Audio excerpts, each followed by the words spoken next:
Good evening.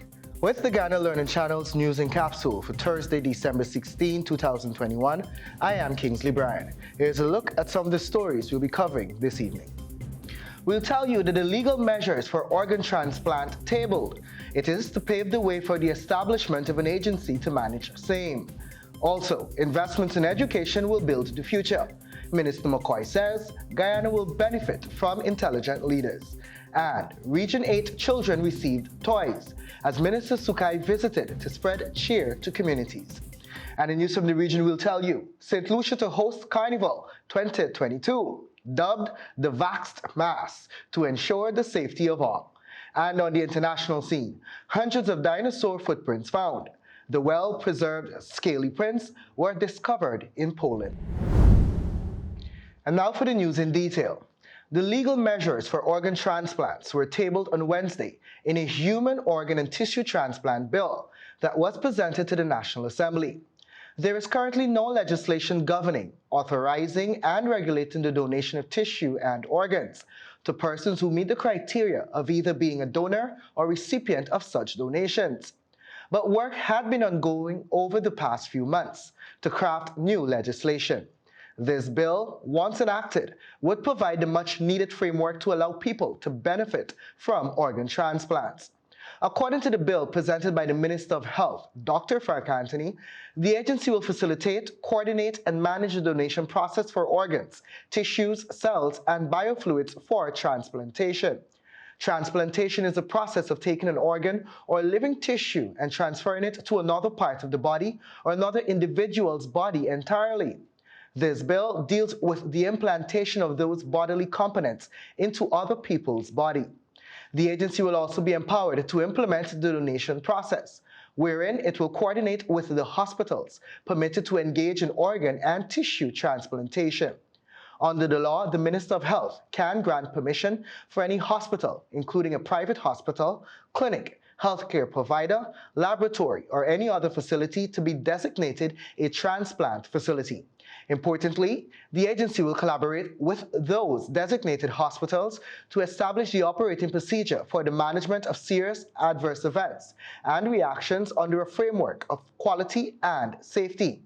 Access to information, particularly as it relates to granting consent for the donation and use of organs, as well as the provision of education to the public and health, and implementing quality assurance programs are also proposed functions of this transplant agency. The members of the agency will include a chairperson appointed by the health minister, a chief executive officer, the chief medical officer, and the chairperson of the medical council. Additionally, 4 other medical workers with various levels of expertise will also be part of the agency. And we'll tell you now that Minister within the Office of the Prime Minister with responsibility for public affairs, Kwame McCoy, on Wednesday said the investments by government in the education sector are a way of building intelligent leaders for the future. The minister was at the time speaking at the Lamaha Yarukaba Neighborhood Democratic Council during an award ceremony to honor top performance at the National Grade 6 Assessment and Caribbean Secondary Education Certificate exams.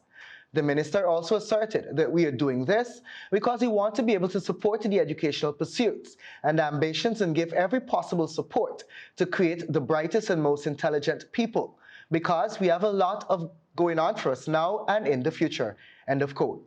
Minister McCoy noted that when children are prepped for the future, they will be able to make major contributions to the development of their country by creating wealth and a comfortable life for themselves. He further stressed that the government believes that money spent in educating people, especially the younger population, is worth the while. The minister said that with the country rapidly growing, Guyanese must learn to adjust to the changes and move forward with the present developments.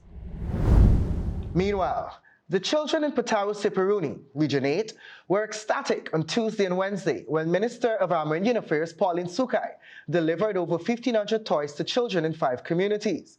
Minister Sukai, along with Manager of Gold Target Export Christian Bash and Regional Councillor Rajkumar Singh, delivered the toys to the children.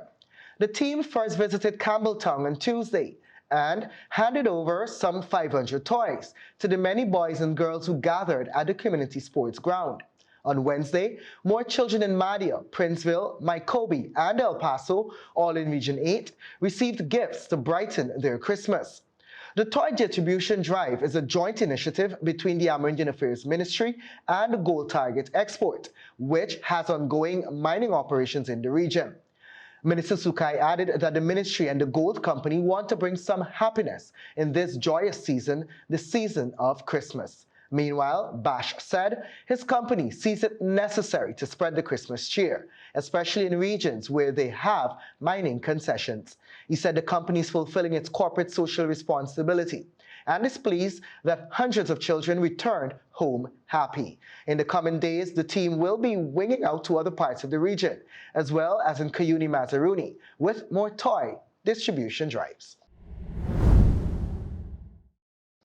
And in sports, the three-day match, one-day international series between Pakistan and West Indies, due to begin on Saturday, has been postponed to June 2022 in the wake of a COVID-19 outbreak among the visiting squad. West Indies were first hit by the virus on the very first day they arrived in Karachi, with 3 players and a support staff member testing positive. While the tour was able to survive that, the emergence of 5 more COVID cases from tests done on Wednesday, the day before the third and final T20 International, took the situation out of everyone's hands. West Indies only had 15 fit players to choose from for the game, and though that was enough to complete the T20 leg of the tour, both boards agreed that continuing with such a depleted squad would not be right, especially given the one-day internationals that were to follow that were also part of the Super League, which determines a team's progress into the 2023 World Cup. The 15 West Indies players and 6 support staff who were cleared of the virus will leave for home after tonight's match. The others will stay back in Karachi in isolation, but are likely to return to their families in time for Christmas. Pakistan's players, all of whom tested negative on Wednesday, will also be leaving the bio bubble after tonight's third T20 International. And that was extracted and modified from the newsroom. And in news from the region, the Cabinet of Ministers in St. Lucia has decided, after several consultations, that Carnival 2022 will be hosted and dubbed the Vaxxed Mass. Carnival 22 in St. Lucia is based on approval from the Ministry of Health according to existing protocols. The aim of the Vaxxed Mass is to create a bubble to ensure the safety of everyone involved, the general public and Carnival patrons alike. Everyone participating, revelers, patrons, support staff, and service providers must be fully vaccinated. Dr. Ernest Hilaire, Minister of Tourism, Investment, Creative Industries, Culture and Information, said that as a Carnival enthusiast himself, it is important to build on the hard work and dedication started by the people who brought Carnival to where it is now. Open quote, "We have to ensure that we preserve the health of St. Lucia while creating an economic activity for our people to benefit from," end of quote, Dr. Hilaire said. With Carnival being a major part of tourism in St. Lucia, it brings in thousands of visitors to the islands. Dr. Hilaire said that a lot of people use the Carnival season to showcase their talents, and it is even more important after the 2-year hiatus to encourage them to continue doing so. While Carnival will not take place in its usual form, every possible measure is being taken to ensure it keeps its true spirit. Strict protocols and guidelines will be implemented, and further plans will be announced at a later date to ensure the safety of everyone for Carnival 2022 in St. Lucia. And that story was extracted and modified from Loop Caribbean News.